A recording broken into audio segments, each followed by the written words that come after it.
காரைக்கால் மீனவர் குண்டடிப்பட்டு சிகிச்சை பெறும் புகைப்படம் வெளியானது. துப்பாக்கிச்சூடு நடத்திய இலங்கை அரசு மற்றும் கண்டுகொள்ளாத ஒன்றிய அரசை கண்டித்து காரைக்கால் மாவட்ட மீனவர்கள் 10வது நாளாக இன்று வேலைநிறுத்த போராட்டத்தில் ஈடுபட்டு தங்களுடைய ஆதார் அட்டைகளை மாவட்ட ஆட்சியரிடம் ஒப்படைக்க உள்ளனர். இந்த நிலையில் யாழ்ப்பாணத்தில் பலத்த காயத்துடன் குண்டு பாய்ந்து காலில் இராடு பொருத்தி மீனவர் செந்தமிழ் சிகிச்சை பெற்று வரும் புகைப்படம் வெளியாகியுள்ளது. மேலறிய விவரங்களை நமது செய்தியாளர் சகாதேவனிடம் கேட்கலாம். சகாதேவன், முழு விவரங்கள். கடந்த ஜனவரி மாதம் 27ஆம் தேதி இரவு காரைக்கால் மாவட்டத்தைச் சேர்ந்த மீனவர்கள் மீது இலங்கை கடற்படை ஒரு துப்பாக்கிச்சூடை நடத்தி அவர்களை கைது செய்தது. கிட்டத்தட்ட 13 மீனவர்களை கைது செய்த இலங்கை கடற்படை அதிகாரிகள் காரைக்கால் மாவட்டம் கிளிஞ்சல்மேடு பகுதியை சேர்ந்த செந்தமிழ் என்ற மீனவர் மீது துப்பாக்கிச்சூடு நடத்தியது.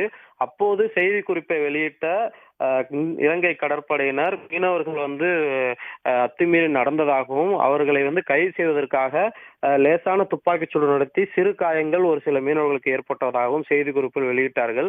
ஆனால் தற்போது காரைக்கால் மாவட்டத்தைச் சேர்ந்த அந்த மீனவர் செந்தமிழ் மருத்துவமனையில் யாழ்ப்பாணத்தில் போதனா என்ற மருத்துவமனையில் சிகிச்சை பெற்று வரக்கூடிய ஒரு புகைப்படமானது வெளியாகி இருக்கிறது. தற்போது வந்த தகவல் அடிப்படையில் அவருடைய இடது காலில் குண்டு பாய்ந்து கிட்டத்தட்ட பலத்த காயம் ஏற்பட்டிருக்கிறது. முழுக்க நிரந்தரமாக இருக்கக்கூடிய ஒரு ராடு பொருத்த வேண்டிய சூழல் இருப்பதாகவும் அறுவை சிகிச்சை முடிந்தாலும் மீண்டும் ஒரு அறுவை சிகிச்சை அங்கு யாழ்ப்பாணத்திலேயே நடத்த இருப்பதாகவும் தகவல் வெளியாகி இருக்கிறது. அதே போல இடது காலில் பலத்த காயமடைந்திருக்கக்கூடிய அந்த செந்தமிழ் மீனவர் கிட்டத்தட்ட ஒரு வருட காலத்திற்கு மேலாக அவருடைய மீண்டும் நடப்பதற்குண்டான கால அவகாசம் ஏற்படும் எனவும், அது மட்டுமில்லாமல் அவரை தாயகம் கொண்டு வருவதற்கு உடனடியாக நடவடிக்கை எடுக்க வேண்டும் என்றும் அவருடைய உறவினர்கள் கோரிக்கை வைத்திருக்கிறார்கள். ஏற்கனவே மீனவருக்கு சிறு காயம்தான் ஏற்பட்டுள்ளது என இலங்கை கடற்படை தெரிவித்திருந்தாலும் தற்போது அவருடைய இடது காலில் ஒரு கடுமையான பலத்த காயம் ஏற்பட்டிருக்கக்கூடிய அந்த புகைப்படம் வெளியாகி இருப்பது மீனவர்கள் மத்தியில் ஒரு கவலையை ஏற்படுத்தியிருக்கிறது என்று சொல்லலாம்.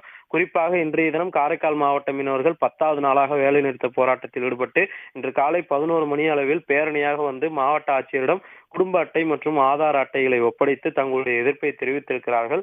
உடனடியாக கைது செய்யப்பட்டிருக்கக்கூடிய மீனவர்களை தாயகம் கொண்டு வர வேண்டும், இரு நாட்டு மீனவர்களிடையே பேச்சுவார்த்தை நடத்தி கடலில் சுதந்திரமாக மீன்பிடிக்க ஒன்றிய அரசும் புதுச்சேரி அரசும் நடவடிக்கை எடுக்க வேண்டும் என்ற ஒரு கோரிக்கையும் வெளியிட்டிருக்கிறார்கள்.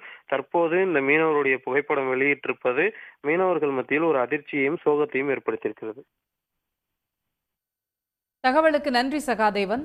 உடனுக்குடன் செய்திகளை தெரிந்து கொள்ள சன் நியூஸ் பெல் ஐகானை கிளிக் பண்ணுங்க.